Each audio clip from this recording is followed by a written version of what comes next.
Ladies and gentlemen, welcome to the Rogers Kakasungura YouTube channel. A big thank you for your tremendous support in growing this platform. Back to the Kenyan politics, ladies and gentlemen. A good father, the Bible says a good parent leaves an inheritance for his children. If you are a good father, you must work extra hard each and every day to leave something for your children.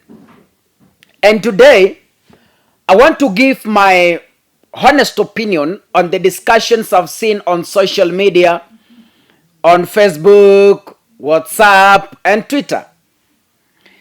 There is a discussion that is going on in Kenya, and people have asked me to comment about it, and this is my reaction. The daughter of the president, that is William Ruto, Charlene Ruto, was captured on a clip whereby she is introducing people working in the office of the first daughter. This is the first time in the Republic of Kenya since independence we are hearing about the office of the first daughter. So Kaka, I'm like, okay, so we will be waiting for the office of the first son, office of the first aunt, office of the first grandfather, office of the first grandmother, office of the first uncle, and so on. That's what I'm waiting for. Because since Kenya gained independence, we've had 4 presidents. That is Jomo Kenyatta, Daniel Toroitich arap Moi, we've had Mwai Kibaki, and we've had Uhuru Kenyatta. Out of these 4 presidents, for over 50-something years ago, in the Republic of Kenya, we've never had anywhere that there exists the office of the first daughter. This is the first time. The only office I've seen is the office of the first lady. That one I've seen it because Margaret Kenyatta used to run a number of projects, including Beyond Zero campaign, which rescued a number of pregnant mothers. And we really appreciate for our efforts. Now, this one is new to us Kenyans. Now, the questions Kenyans are asking, what is the work of the office of the first daughter? Kazi yake ni nini lakini? Office of the first daughter. Kazi yake ni nini? Because from the title it has been given, it sounds like a public office funded by taxpayers' money. The office of the first lady. The office of the president, the office of the first lady. The office.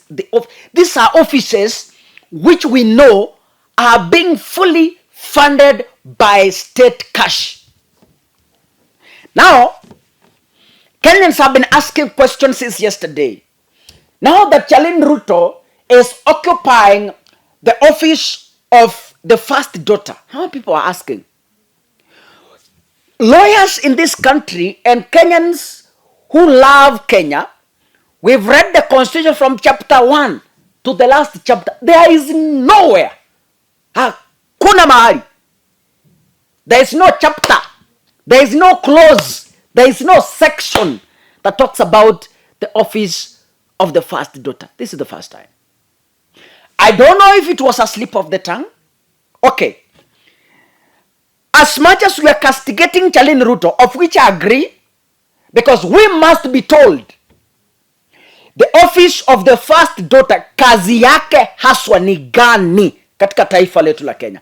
That is a question that nobody is willing to respond to. Why? Now, we know that William Ruto is grooming Charlene to take over from him. And I told you this in my previous video, which I did when she was visiting counties. I did a video and told you, You know, in this platform, I speak reality, and this has come to pass. I told you, William Ruto and Rachel are grooming Charlene Ruto to take over as a political inheritance in William Ruto's family, which is okay. I don't see any wrong in that. Ruto grooming his daughter, I don't see any wrong in that, and I do not want to involve myself in that. I want to dwell categorically on the title, Office of the First Daughter. Nataka unipate vizuri so that you don't take me out of context. Ruto grooming Charlene to take over from him, that I agree. It's something that any father can do. Even Raila Odinga is doing it to Winnie Odinga, and that one I don't want to question. I don't want to see any wrong in that. But then my attention has been drawn, as much as William Ruto is grooming Charlene Ruto, which I agree, which is a good idea, which is biblical, and which is expected to any man who wants his family to grow after him. That one I agree, I cannot question. My only interest is on the title that Charlene Ruto spoke, Office of the First Daughter. Hi, okay. Kumbe Kenya can have an Office of the First Daughter. Then what is wrong in having Office of the First Aunt and the First Uncle? Or before I proceed, can we listen to what Charlene Ruto said, which has sparked reactions and a hot debate online? This is what she said. Before I go too far, I first wanted to convene greetings from our President of Kenya, Dr. William Samoei Ruto, and First Lady. They sent their greetings to the youth at the YouLead Summit this time. I informed them I was coming, and they're both big youth champions in our country, so they said I say hi, so hi. Hi from the President and First Lady. Thank you so much. I also really wanted to thank my primary school friend. She's called Marie Kimani. She's the one who informed me about this event. She's one of our youth leaders back in Kenya. I didn't know about the YouLead Summit until she told me about it a few weeks ago, and I got very interested, and that's when she connected me to Mulobi Robot. So thanks Mulobi, and Mulobi connected me to Stella, and that's how I came here this day and to be with you for the next few days. So before again I continue, I wanted to introduce quickly my team from Kenya. So I'll start with the back. So this is Mike Sagana. He's one of my team members. He's a politician and he's my principal advisor in my team. And this is Jermaine Momanyi. He's the head of trade and investments at the Office of the First Daughter. And this is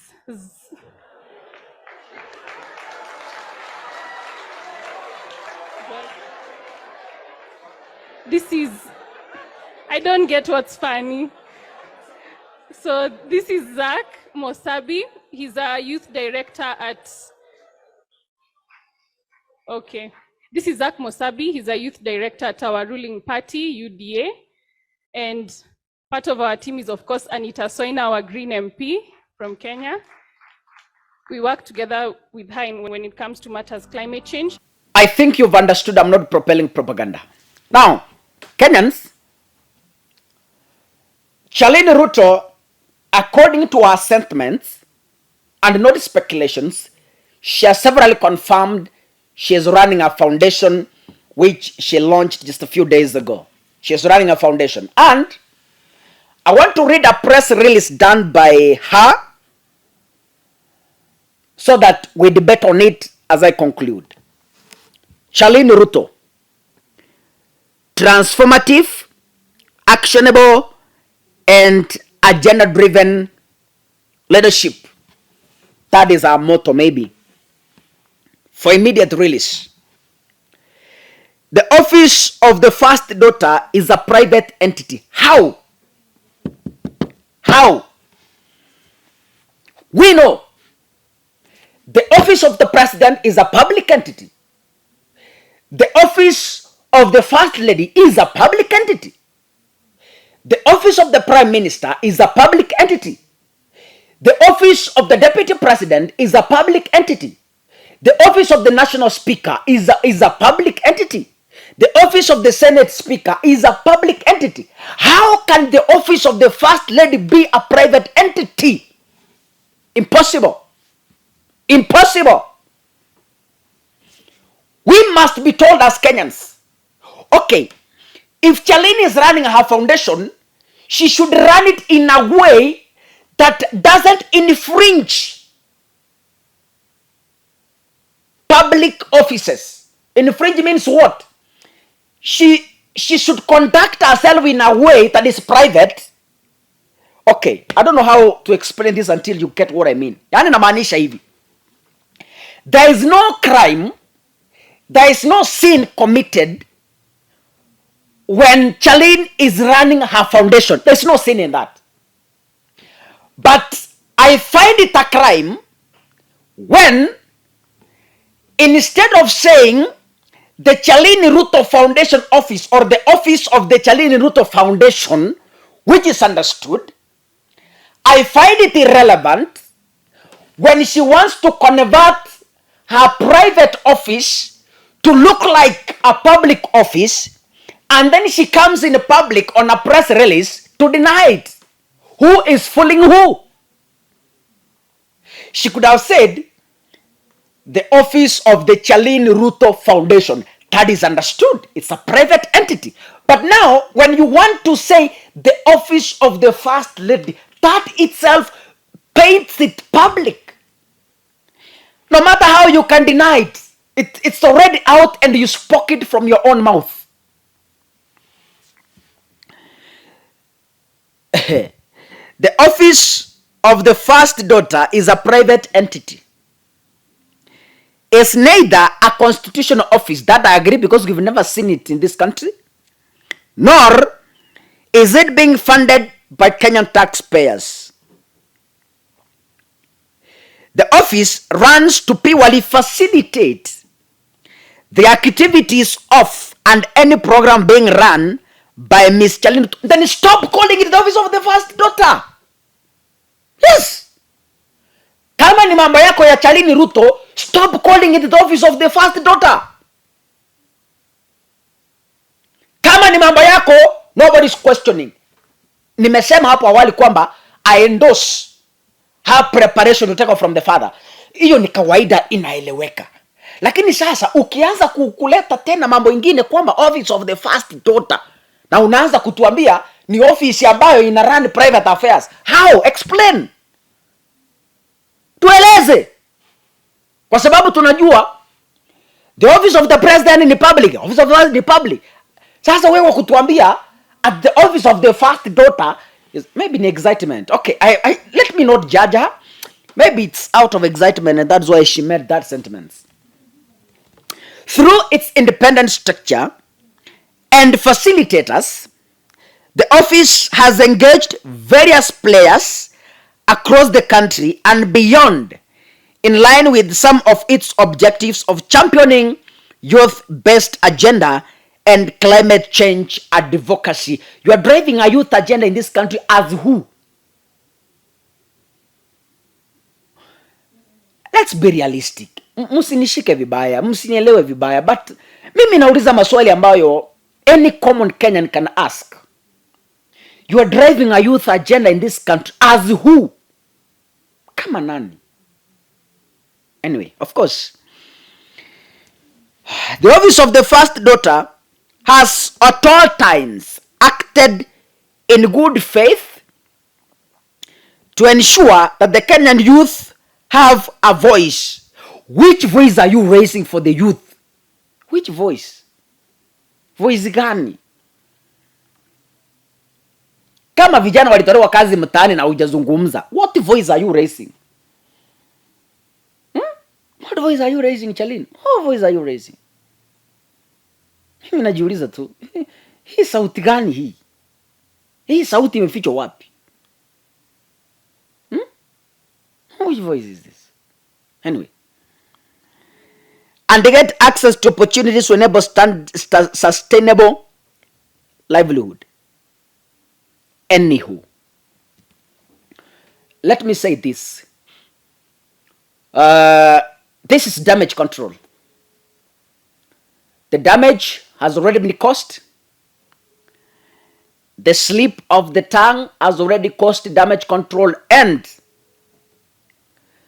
As Charlene Ruto, we respect you as the daughter of the president, and at no time nitakukosea heshima. I respect you very much na kuheshimu sana, but then you owe Kenyans answers.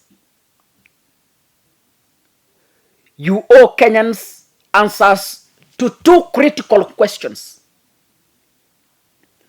Number one, you are driving youth agenda and raising their voices in this country as who? Number two, explain to us in details what you mean by the title Office of the First Daughter. Those are two questions you need to clearly respond to honorable Kenyans. You are running your charity work, nobody's questioning that. You are running your foundation, nobody's questioning that. Our interest has only been drawn by your title, the Office of the First Lady, with the staff, with the advisors, with I don't know who. That is what Kenyans, we really want to understand. Was this office existing before your father was elected? Was the foundation existing before your father was elected? Ama iko maneno munachezea wa Kenya hapa yenye sisi hatuelewi hata kidogo.